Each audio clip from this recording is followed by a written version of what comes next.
மகளிர் தினம் கருத்தரங்கத்திற்கு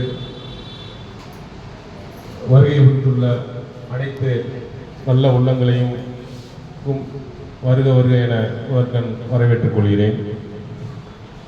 இந்த நிகழ்விற்கு வருகை புரிந்துள்ள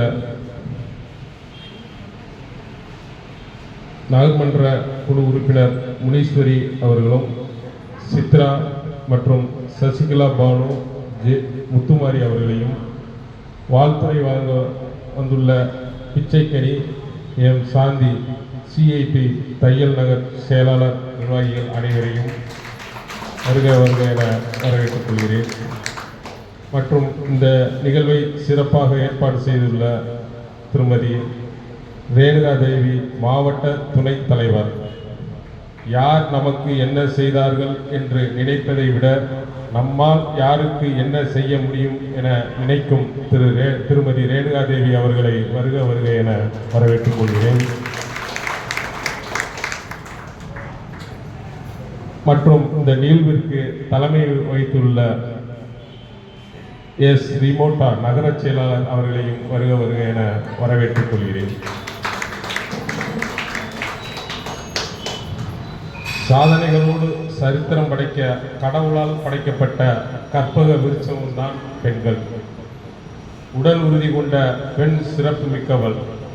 தாயாக, மனைவியாக, தங்கையாக, மகளாக, தோழியாக என்று நம் உறவின் அனைத்து பகுதியிலும் நீக்கமற்ற நிறைந்திருப்பவர்கள் பெண்கள்.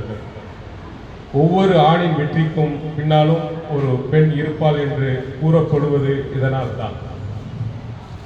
தோல்விகளை கண்டு துவண்டு விடாது அதனை எதிர்கொண்டு வாழ்வில் வெற்றி கொண்ட பல பெண்கள் நம் மத்தியில் வாழ்கின்றனர்.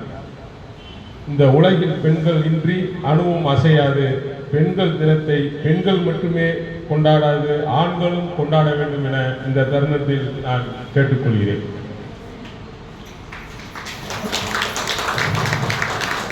பாசம் சுமந்தவள் தங்கையாகிறாள், உணர்வு புரிந்தவள் தோழியாகிறாள், நேசம் புரிந்தவள் மனைவியாகிறாள், உயிர் சுமந்தவள் தாயாகிறாள்.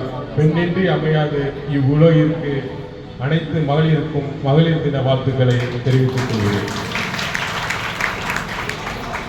தந்தைக்கு மகளாக, கணவனுக்கு மனைவியாக, அண்ணனுக்கு தங்கையாக, தம்பிக்கு அக்காவாக, நண்பனுக்கு தோழியாக, கருவை சுமக்கும் கோவிலாக உறவுகள் உயிர் பெறுகிறது இந்த பெண்களால் தான்.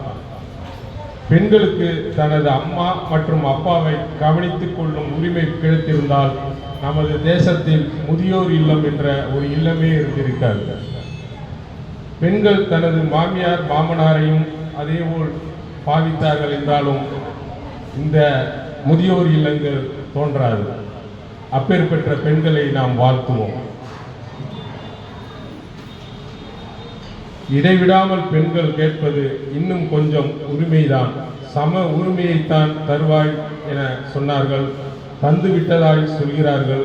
கேட்கவும் உரிமை இல்லாமல் போலி சம உரிமையோடு போலியாய் பெண்களும் இன்றும் வாழ்ந்து கொண்டிருக்கிறார்கள்.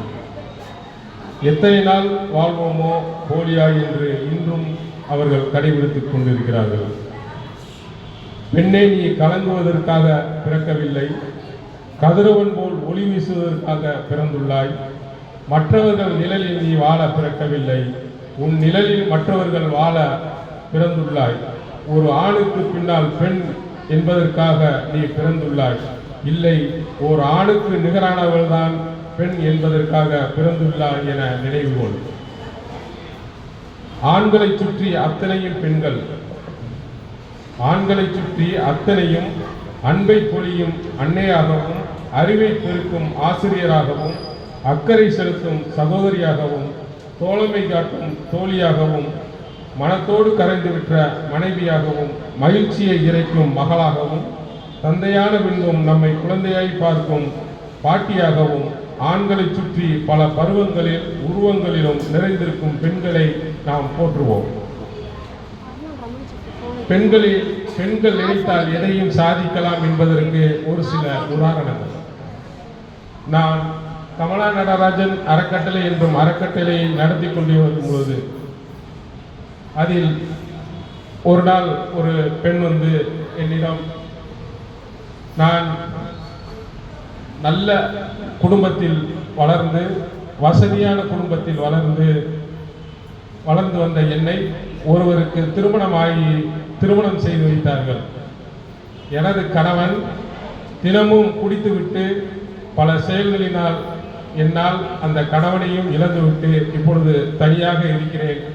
எனக்கு ஏதாவது ஒரு உதவி செய்யுங்கள் என்று கேட்டார்கள். அப்பொழுது நான் அவர்களிடம், உங்களுக்கு என்ன தொழில் தெரியும் என்று கேட்கும் பொழுது, நான் என் அப்பாவிற்கு செல்ல பிள்ளையாக வளர்ந்ததால் என்னால் எதுவுமே செய்யவில்லை என்று கூறினார். அப்பொழுது நான் கூறினேன், எங்களது அறக்கட்டளையின் மூலம் தையல் பயிற்சிகள் இலவசமாக சொல்லித் தருகிறோம். அதில் நீங்கள் படித்து அதில் நீங்கள் பயிற்சி பெற்று வந்தீர்கள் என்றால் உங்களுக்கு நான் ஒரு தையல் மிஷின் இலவசமாக தருகிறேன், அதை வைத்து நீங்கள் தொழில் கற்றுக்கொள்ளலாம் என்று கூறினேன். அவர்களும் அதை பின்பற்றி 6 மாத காலம் தையல் பயிற்சி எடுத்து அவர்களுக்கு ஒரு சர்டிபிகேட் அரசு இதிலிருந்து வாங்கி கொடுத்த பிறகு அவர்களுக்கு ஒரு தையல் மிஷின் கொடுக்கப்பட்டது. அந்த பெண் அந்த தையல் மிஷினை வைத்துக் கொண்டு இப்பொழுது தொழில் செய்து ஒரு முதலாளியாக ஒரு பெண்ணால் சாதிக்க முடியும் என்ற முடிவில் அவர்கள் இப்பொழுது ஒரு தொழில் அதிபராக முயற்சிக்க இன்று 6 தையல் மிஷின் வாங்கி ஒரு தொழில் பயிற்சியை நடத்தி கொண்டிருக்கிறார். அதுவே பெண்களால் சாதிக்க முடியும் என்பதை என்னால் நிரூபிக்க இது ஒரு சான்று.